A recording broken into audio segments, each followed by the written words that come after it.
For the first time in 4 decades, a statewide and debilitating transit strike in New Jersey. Who are we? Locomotive engineers! All New Jersey transit trains brought to a halt.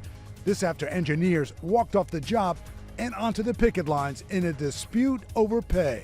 An absolute disaster, confusion and chaos. Tens of thousands of commuters left scrambling today and forced not only to find other ways to get to and from work, but to pay a lot more money to do so.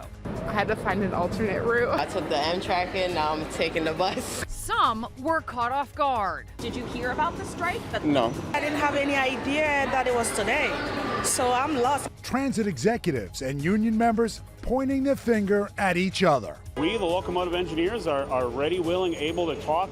It is frankly a mess of their own making. Commuters hoping and praying it all ends soon. Both sides need to come to the table and kind of think about the people who ride the train. Indeed. And good afternoon to you. I'm Liz Cho. I'm David Navarro. As this strike gets underway, these pictures tell the story. Empty ticket counters at New York and Newark Penn Station.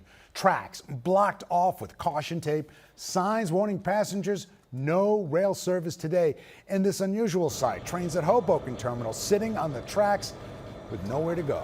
Yeah, the strike is causing a lot of uncertainty and a lot of frustration for commuters. So here is the very latest on contract negotiations. No talks are scheduled right now. The arbitration board is inviting both sides to sit down on Sunday, but at this point, nothing is confirmed. In an interview with our Bill Ritter, the CEO of New Jersey Transit is warning that if the agency concedes and gives train engineers higher pay, it will be forced to raise fares for commuters. We'll also go live to the Port Authority bus terminal, where many are now using instead of the 34th Street Penn Station.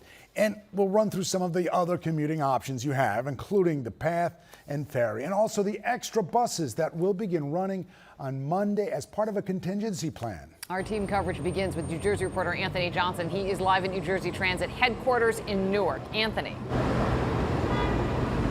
Liz, both sides say they want to get back to the table, but as of right now, that table is empty. The only planned talks, as you said, coming up possibly on Sunday. You see the engineers, they're striking outside of New Jersey Transit headquarters. They braved some heavy rain during the mid-afternoon, but only showing and proving that they are here to stay.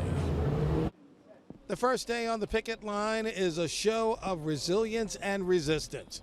The head of the local says his members would prefer to be working instead of standing outside of New Jersey Transit headquarters. We are prepared to be out here for as long as it takes for us to get a fair deal. We're certainly hopeful that we can measure that in hours or days. But, I mean, we are prepared for as long as it takes. New Jersey Transit needs to come back to the table. Both sides say they are ready to talk, but no evidence of that on day one of the strike. Our doors are open. We are ready to restart negotiations literally this second. But we need the BLET to come back to the negotiating table in good faith. Inside Penn Station, Newark, New Jersey Transit pulled the plug on its messaging, and bus and Amtrak passengers are the only ones strolling through the station. The governor says New Jersey Transit rail passengers deserve better. But I, for one, refuse to pass the buck or increase taxes on hard-working New Jerseyans for the same or even more likely reduced service. That's not going to happen. That is untenable. Other political leaders are chiming in.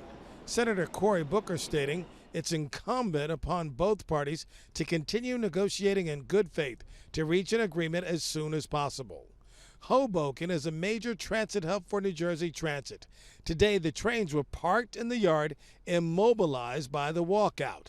The mayor of Hoboken says this puts a strain on Hoboken citizens and put out an urgent request saying, I'm calling on New Jersey Transit management to return to the bargaining table immediately and negotiate a fair contract that restores essential mass transit services to the thousands of working families who rely on it to get to work on a daily basis.